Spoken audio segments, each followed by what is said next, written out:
A través de un estudio médico, un grupo de especialistas intenta explicar el padecimiento al que fue sometido Jesucristo antes de morir en el madero. Castigo deshonroso que asignaban los romanos a los peores criminales y que Jesús aceptó como expiación para todos nosotros. Con 33 años de edad, Jesús sufrió el castigo más cruel y abominable, ocasionándole una muerte lenta y extremadamente dolorosa, padeciendo al menos unas 18 horas. De acuerdo con el estudio, cuando Jesús suda sangre en el huerto de Getsemaní, descrito en el libro de Lucas 22:44, experimentó un suceso llamado hematidrosis, que normalmente se produce cuando hay un gran sufrimiento psicológico. En algunos casos, la ansiedad severa provoca la secreción de químicos que rompen los vasos capilares en las glándulas sudoríficas, emanando mezclas entre sudor y sangre. La madrugada en la que Jesús fue arrestado, ya debilitado por lo que le habría sucedido en el huerto, fue llevado ante Sanedrín y Caifás, el sumo sacerdote. Fue golpeado por los soldados, quienes le pusieron una venda en los ojos para burlarse de él, le escupían y le abofeteaban. Para este entonces, a raíz de los golpes, ya su rostro empezaba a hacerse irreconocible debido a la hinchazón.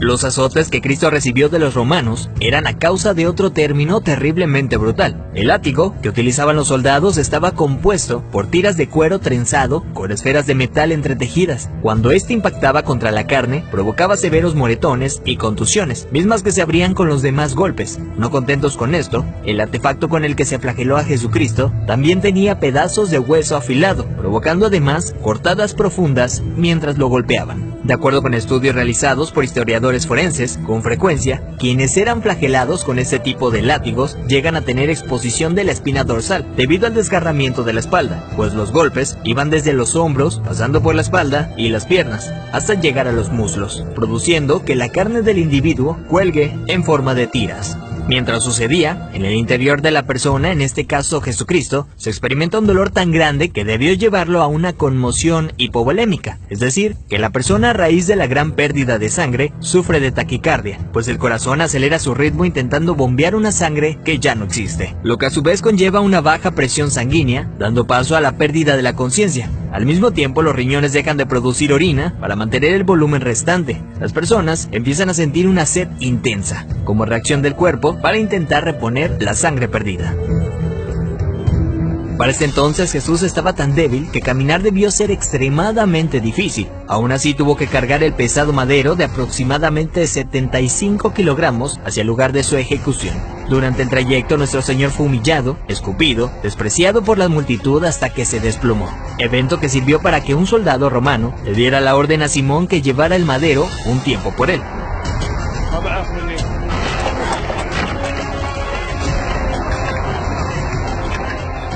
Luego de ello Jesús dice tener sed y le dan un trago de vinagre. Los criminales condenados a esta pena eran amarrados. No obstante, a Jesús le clavaron de forma horizontal, con las manos abiertas. La viga llamada patíbulum aún no se había unido al madero, colocado de forma vertical permanente. Los clavos que se usaban para este hecho eran de entre 13 a 18 centímetros de largo, afilados en punta, con el objetivo de que éste atravesara el nervio mediano. Al romperse ese tendón y poner las muñecas clavadas, Jesús fue forzado a utilizar todos los músculos de su espalda desgarrada para poder respirar. Ya colgado, casi sin poder respirar, al clavarle los pies en el madero, triturando los nervios de los pies, debió haber sufrido dislocación de los hombros, situación que se confirma en el Salmo 22:14, cuando dice: «Dislocados están todos mis huesos». Lo siguiente es una muerte lenta por asfixia. Conforme se iba disminuyendo la frecuencia respiratoria de Jesús, entra en lo que se llama acidosis respiratoria. Dicho en otras palabras, es cuando el dióxido de carbono de la sangre se disuelve con el ácido carbónico, lo cual produce un aumento notable en la acidez de la sangre, lo que lleva a que el pulso sea irregular. De hecho, al sentir su corazón latir de forma errática, hubiera sido un indicador claro para Jesucristo que estaba a punto de morir. Y es entonces cuando probablemente pudo haber pronunciado aquella frase: «Padre, en tus manos encomiendo mi espíritu», para después morir de un paro cardíaco.